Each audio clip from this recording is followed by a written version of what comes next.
ഇപ്പോൾ വാട്സപ്പിൽ ചിലപ്പോൾ നമ്മൾ സ്റ്റിക്കേഴ്സ് പാക്ക് ക്രിയേറ്റ് ചെയ്ത് വെച്ചിട്ടുണ്ടാവും. അതായത് നമുക്ക് ഇഷ്ടമുള്ള സ്റ്റിക്കേഴ്സൊക്കെ നമുക്ക് ഒരു ഗ്രൂപ്പിലോട്ട് ആഡ് ചെയ്യാവുന്നതാണ്. അപ്പോൾ അങ്ങനെയാണെന്നുണ്ടെങ്കിൽ അത് ഈസി ആയിട്ട് കണ്ടുപിടിക്കാവുന്നതാണ്.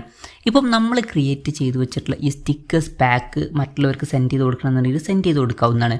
ഈ ഒരു വീഡിയോയിൽ നമ്മൾ നോക്കാൻ പോകുന്നത് വാട്സപ്പിൽ സ്റ്റിക്കേഴ്സ് പാക്ക് എങ്ങനെ മറ്റുള്ളവർക്ക് സെൻഡ് ചെയ്ത് കൊടുക്കാം എന്നുള്ളതിനെ കുറിച്ചിട്ടാണ്. അപ്പോൾ നമ്മുടെ ഫേവറേറ്റ് ആയിട്ടുള്ള സ്റ്റിക്കേഴ്സ് നമുക്ക് മറ്റുള്ളവർക്ക് ഒറ്റ ഒരു സെക്ഷനിലായിട്ട് ഒരു സിംഗിൾ ക്ലിക്കിൽ സെൻഡ് ചെയ്ത് കൊടുക്കാവുന്നതാണ്.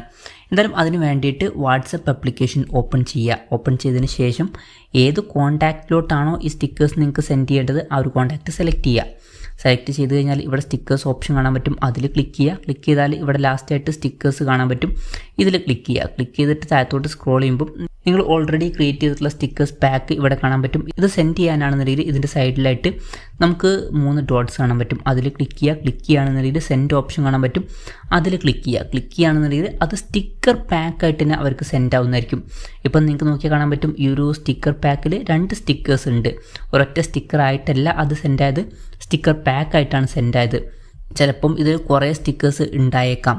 എന്തായാലും ഇങ്ങനെ നമുക്ക് വളരെ സിമ്പിളായിട്ട് ഒരു സ്റ്റിക്കർ പാക്ക് മറ്റുള്ളവർക്ക് സെൻഡ് ചെയ്ത് കൊടുക്കാവുന്നതാണ്. ഈ ഒരു വീഡിയോ നിങ്ങൾക്ക് യൂസ്ഫുൾ ആയി എന്ന് വിചാരിക്കുന്നു. എന്തായാലും ഒരു വീഡിയോ പറ്റിയിട്ടുള്ള നിങ്ങളുടെ ജെന്യൂൻ ആയിട്ടുള്ള അഭിപ്രായം ജസ്റ്റ് ഒന്ന് കമൻറ്റ് ചെയ്യുക. അതുപോലെ തന്നെ ഇതുപോലുള്ള വീഡിയോസ് ഇനി കാണാൻ താല്പര്യമുണ്ടെന്നുണ്ടെങ്കിൽ ഈ ചാനൽ സബ്സ്ക്രൈബ് ചെയ്യാവുന്നതാണ്.